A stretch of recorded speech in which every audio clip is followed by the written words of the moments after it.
99.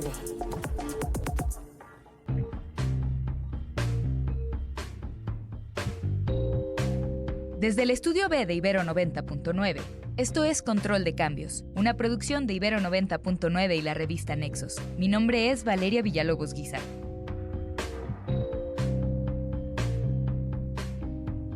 La reciente demanda de Sudáfrica ante la Corte Internacional de Justicia, que acusa a Israel de cometer actos de carácter genocida contra los palestinos, marca un hito significativo en las relaciones internacionales y el derecho humanitario. Esta acción subraya la creciente presión global para detener el conflicto en Gaza y buscar justicia tras décadas de violencia y desplazamiento. Sudáfrica, con su propia historia de lucha contra el régimen del apartheid, posee una autoridad moral particular al levantar esta acusación. La comparación implícita con su pasado sugiere un paralelismo entre las políticas israelíes en los territorios ocupados y las prácticas segregacionistas que ellos mismos sufrieron. Hace unas semanas, México se sumó a la acción emprendida por Sudáfrica ante la Corte Internacional de Justicia para reafirmar su compromiso con los principios del derecho internacional y los derechos humanos. Con esto, nuestro país se convirtió en el cuarto del mundo y tercero de Latinoamérica en ejercer su derecho a intervenir en el procedimiento. Además, la intervención de México suscitó que Chile y España manifestaran también su intención de presentar escritos similares. Pero, ¿qué argumentó exactamente México ante la Corte Internacional? ¿Y qué implicaciones pueden tener este tipo de intervenciones en el conflicto Israel-Palestina? Rubén Darío Álvarez es abogado por el CIDE y subdirector para Tribunales Internacionales y Derecho Internacional Humanitario en la Consultoría Jurídica de la Secretaría de Relaciones Exteriores. Rubén, para los escuchas que no están tan familiarizados con el caso, me gustaría que regresáramos unos pasos atrás antes de entrar a detalle a la postura de nuestro país en este asunto. Cuéntame, primero, ¿cuál es el argumento de Sudáfrica ante la Corte Internacional de Justicia para emprender esta acción contra Israel? ¿Y qué implica esta demanda para el Estado que lidera Netanyahu? La Corte Internacional de Justicia es un tribunal de derecho internacional público que a grandes rasgos resuelve disputas de derecho entre países. Su jurisdicción es cualquier estado que sea parte de la Organización de las Naciones Unidas, es parte del Estatuto de la Corte y por lo tanto tiene derecho a llevar a otro estado frente a ese tribunal cuando exista una disputa y exista una base para jurisdicción. Es también diría el tribunal más prestigioso del mundo del derecho internacional público. Es uno que justamente se creó a raíz de la Segunda Guerra Mundial junto con la misma Organización de las Naciones Unidas y que tiene el mandato pues, de resolver por la paz los conflictos entre países. En este contexto, justamente Sudáfrica lleva a la Corte este caso en el que consideran que Israel ha violado obligaciones internacionales no solo contra Palestina, sino que son obligaciones que Israel habría violado, digamos, en contra de patrimonio y de valores fundamentales de la humanidad. Sudáfrica estima que las acciones que ha tomado Israel a partir de la intensificación del conflicto en territorio palestino del 7 de octubre serían constitutivas de genocidio y de violaciones específicas a la Convención contra el Genocidio, que es un tratado internacional de la Organización de las Naciones Unidas. Ok, ¿y qué implicaciones tiene esta demanda para Israel y cómo ha reaccionado este Estado? El principal efecto, digamos, la Corte Internacional de Justicia lo que hace en un nivel muy abstracto, pues es determinar la responsabilidad internacional de los estados. Básicamente es un tribunal de derecho que con base en evidencia fáctica y en argumentos jurídicos determina si un estado incumplió o no alguna obligación internacional. Entonces, eso es importante en este caso porque se trata de obligaciones que, de acuerdo con la teoría del caso de Sudáfrica, no solamente se le deben a Palestina, sino que existe un interés de todos los países del mundo prácticamente para que ningún estado cometa genocidio o permita que en su territorio se cometa genocidio. Lo que estaría buscando Sudáfrica en un primer lugar es la determinación de responsabilidad internacional por parte de Israel. La Corte Internacional de Justicia tiene la capacidad, una vez que ha determinado que existe esta responsabilidad internacional, emitir una orden o determinar en su sentencia que los países tienen que cumplir ciertas conductas para detener la comisión de estos actos ilícitos y para garantizar que no se repitan. Además de, cuestiones más específicas de medios de reparación, medios de satisfacción, por ejemplo, el reconocimiento de la eventual responsabilidad de Israel por haber cometido genocidio, es decir, un paquete de medidas encaminadas como a la no repetición, a la cesación del acto ilegal, pero también más enfocadas a lo que se conoce como satisfacción, que quizás tiene que ver un poco más con memoria histórica. ¿Y tiene la Corte posibilidades de garantizar que estas sanciones se lleven a cabo y que estas medidas verdaderamente se desarrollen? Típicamente, uno de los argumentos más repetidos por la gente que demerita el derecho internacional público en general o que no lo consideran estrictamente un sistema jurídico, tienen que ver con lo que es una aparente incapacidad de los tribunales por garantizar el cumplimiento de sus órdenes o de sus sentencias. Sin embargo, sí existen ciertos mecanismos, recordando nuevamente que la Corte Internacional de Justicia es parte del sistema de Naciones Unidas y que no existe aislada de otros organismos de ese sistema, por ejemplo, el Consejo de Seguridad.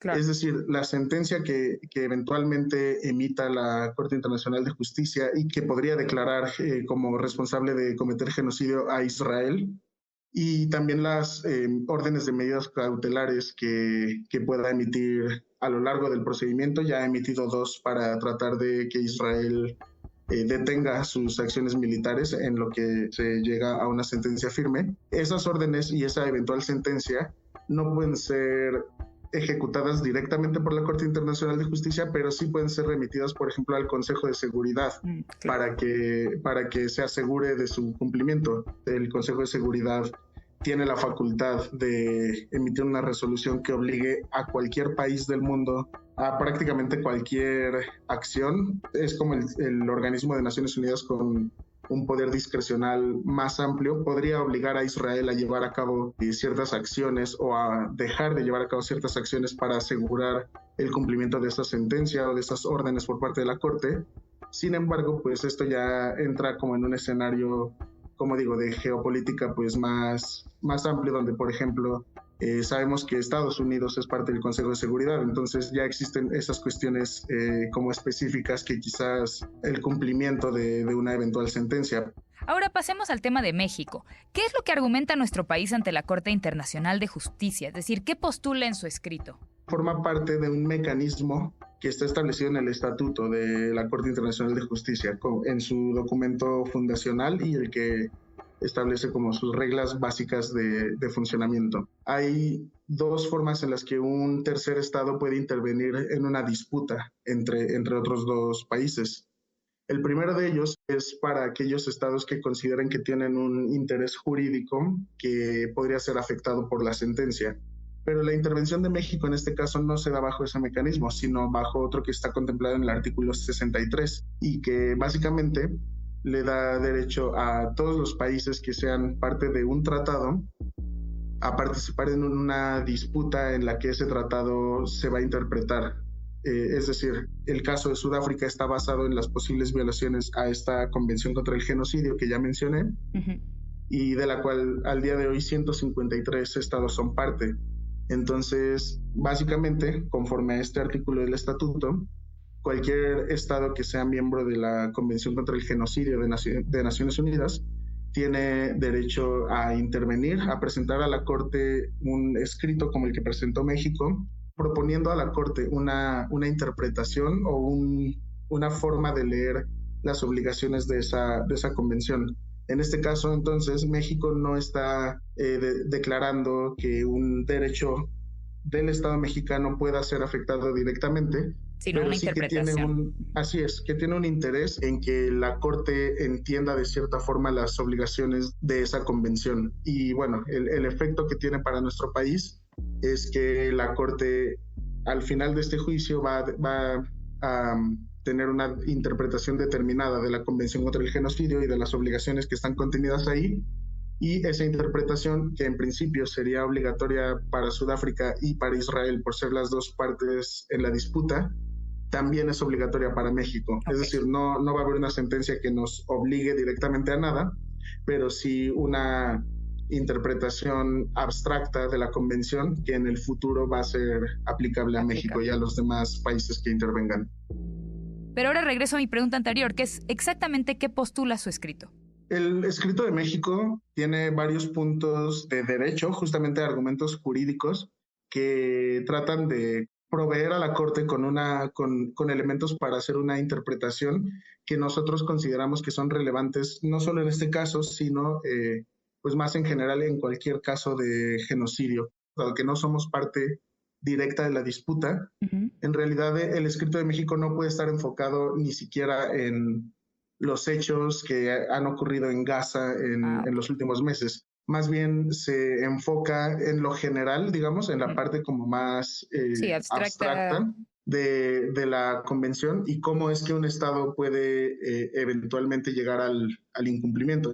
Además de tener este carácter especial, las normas que protegen contra el genocidio tienen un carácter todavía más importante, es lo que se conoce como ius cogens, que es un grupo de normas que no solo son exigibles por cualquier país, sino que forman parte de un cuerpo de normas muy selecto dentro del derecho internacional público y que son lo que se conoce como normas perentorias o que no admiten derogación. Es decir, que no existe ningún caso real o hipotético en el que un país pueda estar exento en algún momento de Ujú. la obligación de no cometer genocidio. No Claro. existe ninguna excepción a estas obligaciones. Pero en este mismo caso, digamos, las acciones de Israel en Gaza podrían ser justificadas bajo cierta retórica, quizás por los ataques de Hamas del 7 de octubre. Sin embargo, incluso si el derecho internacional da ese derecho a la legítima defensa, no existe ningún caso en el que esté permitido cometer acciones que sean constitutivas de genocidio. Y ya más adelante en el escrito, el Estado mexicano postula cierta interpretación que diría que es bastante progresista, quizás hasta innovadora en cuanto a Ujú. la forma de entender las obligaciones que tienen los estados respecto al genocidio. Por ejemplo, se establece que no solamente se violan las obligaciones de un estado respecto al genocidio, cuando efectivamente un grupo étnico, religioso o racial es exterminado de la faz de la tierra, sino que a lo que se tiene que atender es a la intención genocida. Lo que se ha dicho, por ejemplo, de obstruir el acceso de ayuda humanitaria, impedir nacimientos, ¿no? O incluso la destrucción de patrimonio cultural.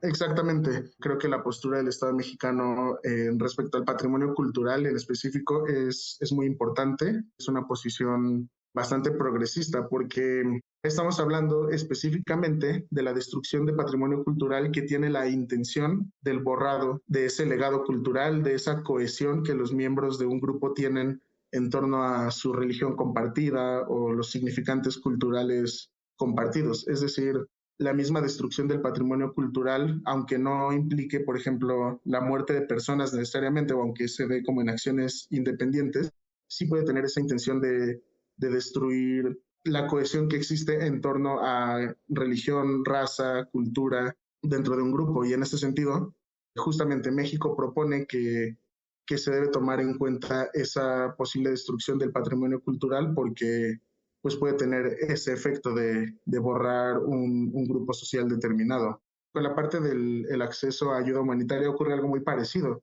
Nosotros establecemos en el escrito que el hecho de que un país niegue o obstaculice la llegada de ayuda humanitaria a otro país o a un grupo social que está siendo víctima de genocidio puede ser en sí mismo considerado como una acción genocida, porque digamos, puede tener el mismo efecto de destruir total o parcialmente a ese grupo. Digo, es muy evidente en el caso de la hambruna, por ejemplo, de provocar Claro. intencionalmente la muerte de personas, no a través de un operativo militar, pero sí a través de evitar que les lleguen insumos necesarios para que sobrevivan. Entonces, lo que hace México básicamente es llamar la atención de la Corte a esos puntos, establecer que cuando se interpreta la Convención contra el Genocidio, en cualquier caso se debe prestar atención a esas acciones que quizás en sí mismas no van a tener como consecuencia la eliminación total de un grupo de personas, pero que sí leídas en el contexto pueden ser entendidas como acciones genocidas.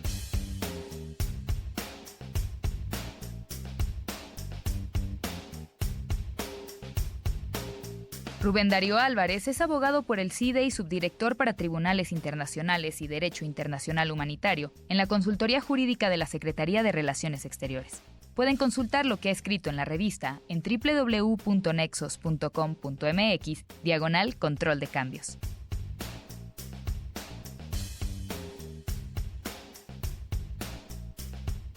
En esta era digital, nuestras vidas están cada vez más entrelazadas con el mundo de las pantallas. Lo que una vez fue considerado como una actividad recreativa, ha evolucionado para convertirse en un ecosistema complejo de aplicaciones y plataformas que modelan nuestra cotidianidad. Mientras nosotros vemos el contenido en línea como una forma de entretenimiento o una herramienta para digerir información, para estas plataformas es una oportunidad de negocio y control.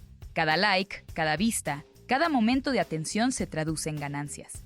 Nuestra constante atención a las pantallas ha modificado nuestro comportamiento de manera preocupante. Ahora no solo son una extensión de nuestro trabajo y nuestra vida personal, sino que también influyen en la política y los medios de comunicación. Esta sobreexposición a la tecnología y sus demandas puede tener efectos significativos en nuestra salud mental y emocional. Aunque las pantallas pueden servir como herramientas útiles, a menudo nos encontramos en un estado de consumo constante, casi adictivo, y somos incapaces de desconectarnos y encontrar un equilibrio saludable. ¿Cómo gestionamos nuestra atención y tiempo en la era digital? Mario Campos es politólogo, periodista, docente y autor del libro Batalla por la atención, cómo dejar de perderse entre pantallas y redes sociales. Mario, aprovechando tu conocimiento de las redes sociales y el mundo digital, ¿cuáles son los efectos personales y sociales de que nuestra atención se mida también a través de una plataforma llena de contenido, como Twitter, Instagram o TikTok, ¿no? Que lo que nos da además es esa inmediata sensación de ser importantes ante este detonante de la notificación, el like o lo que toque, ¿no? La nota de voz, lo que sea. Yo creo que hay muchos y que cada quien puede experimentarlos de manera distinta. Pienso que una de las emociones quizá más potentes que nos mueven esta red es la ansiedad. Estamos ansiosos cuando sentimos que pueden pasar cosas importantes y no nos estamos enterando, ¿no? Esta sensación cuando se te olvida el teléfono o se te acaba la pila y juras que va a entrar la llamada que estabas esperando para el Nobel. Por no contestarla se lo dieron a alguien más, ¿no? Esta ansiedad que se refleja en las interacciones sociales, cómo somos percibidos por los demás o cómo percibimos a los demás, ¿no? Yo hago la broma que me asomaba a X y me deprimía porque el mundo era un lugar hostil, y me asomaba a Instagram y me deprimía porque todo el mundo era más feliz que yo. Y es que entre broma y broma algo hay de cierto. El ecosistema, por ejemplo, de Instagram es el de la construcción de nuestra imagen ante el resto del mundo, donde nuestra mascota es talentosa, nuestras vacaciones son lo máximo, en nuestros trabajos somos felices, ¿no? Y eso pues, no es así, ni las dinámicas de pareja son tan buenas todo el tiempo como se presentan en Instagram, ni los trabajos son tan satisfactorios como se muestran ahí, y eso provoca, digamos, un nivel de problema. Otro tiene que ver con la manera en que nos relacionamos, y esto es un aspecto que a mí me preocupa mucho. Estamos viviendo, sobre todo con los algoritmos de hoy, en una plataforma que te está dando constantemente lo que tú quieres ver, en el momento en que quieres verlo y en el formato más atractivo para ti. Y eso que puede construirnos una especie de casa a modo, llena de espejos que nos reflejan lo que queremos ver, no se parece a lo que pasa en el mundo físico, en el mundo real. Porque en el mundo real las personas son aburridas. En el mundo real las personas no hacen bailes de TikTok cuando estás platicando con ellas. Y esto implica que en el mundo real tú tienes que ser mucho más paciente, mucho más empático y mucho menos egoísta de lo que el ecosistema digital nos está formando. Y eso creo que es una de las consecuencias importantes en nuestra visión del mundo, un mundo en el que las redes, en lugar de ser ventanas, son espejos. No nos permiten asomarnos a otras realidades, sino que nos reflejan lo que queremos ver. Y por supuesto en lo social pues, también hay implicaciones muy serias. Es a lo que te refieres en tu libro con el término sesgo de confirmación, de alguna manera, ¿no? Que si pasamos horas consumiendo contenido que se asemeja a nuestra manera de pensar, pues todo eso devuelve una especie de espejo que el algoritmo sabe que te va a gustar, ¿no? Te lo da, como decías ahorita, no solo en el momento en el que lo quieres, sino sobre lo que quieres y del formato en el que te resulta más atractivo. Pero ¿qué ocurre entonces con nuestra capacidad de reflexionar si ya recibimos lo que siempre queremos?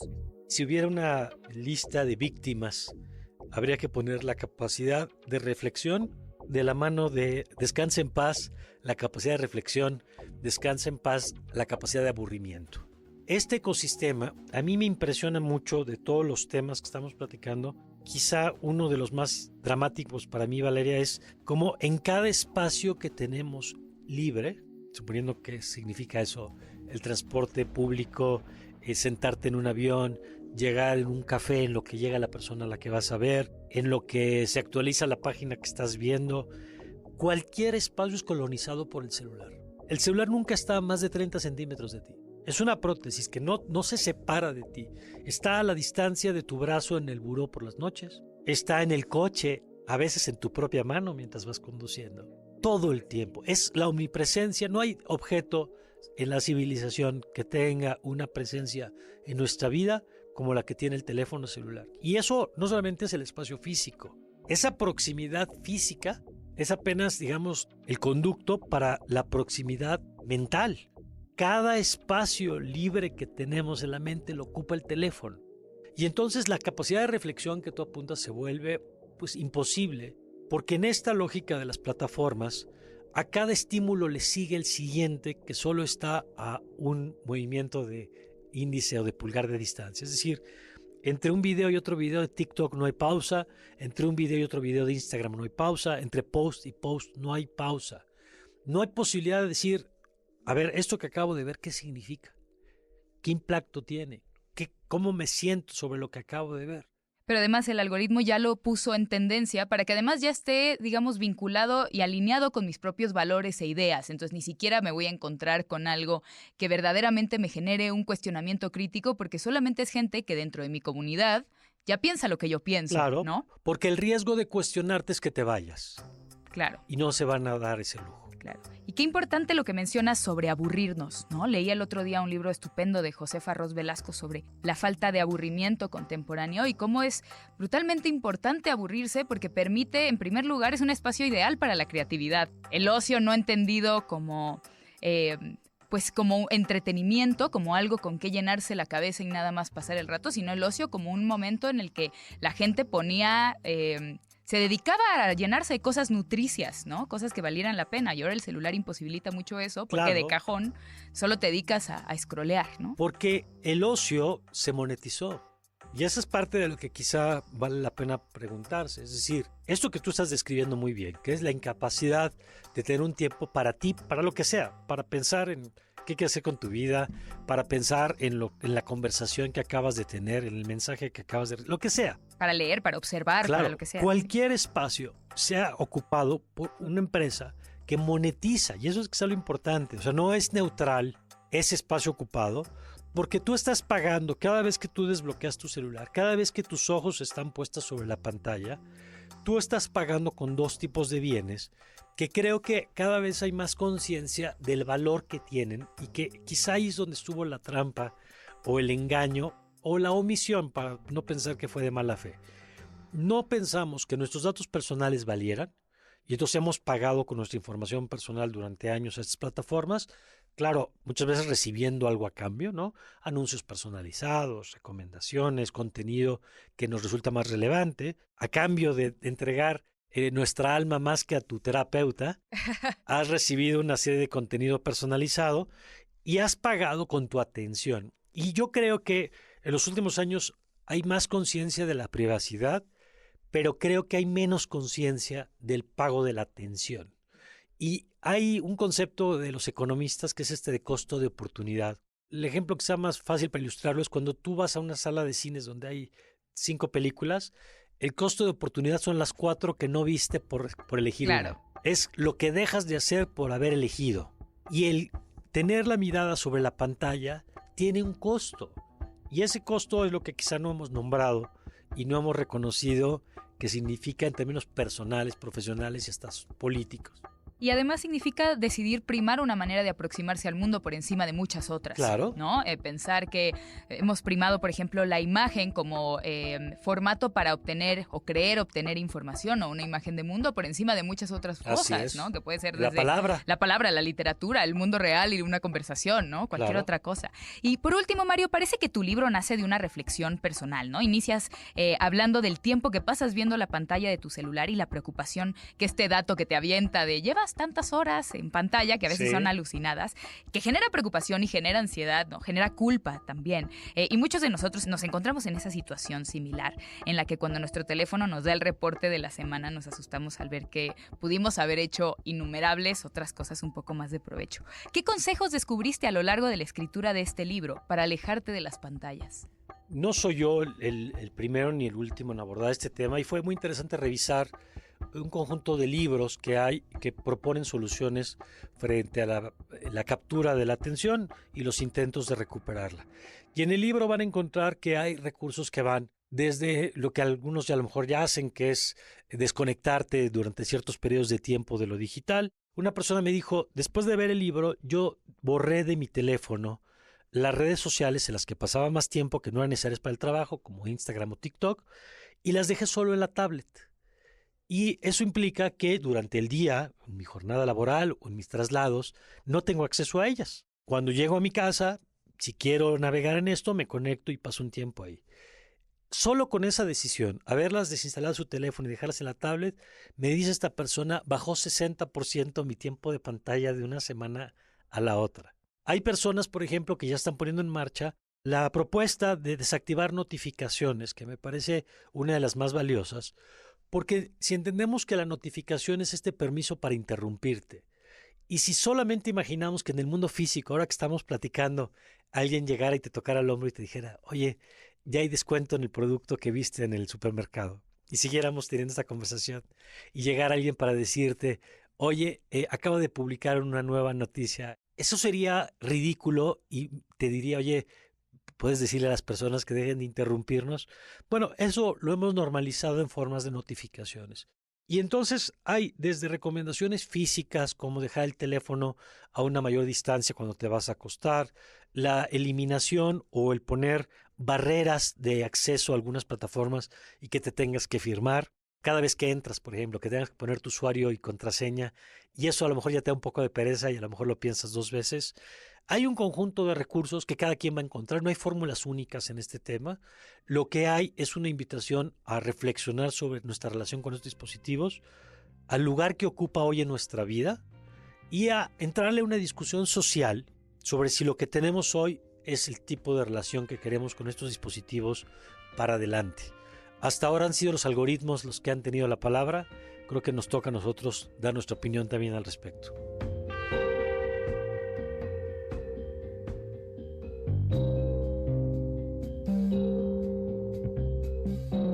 Mario Campos es politólogo, periodista y docente. Pueden leer un capítulo del libro Batalla por la atención, cómo dejar de perderse entre pantallas y redes sociales en www.nexos.com.mx/control de cambios.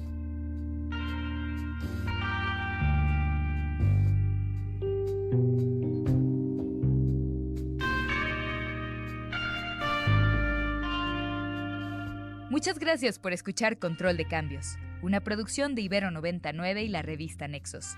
El guión de este episodio es de Melissa Casab y Valeria Villalobos Guízar. La producción es de Roxana Aguilar y Daniel Maldonado. La postproducción de Aldebarán Abraham. Mi nombre es Valeria Villalobos Guízar.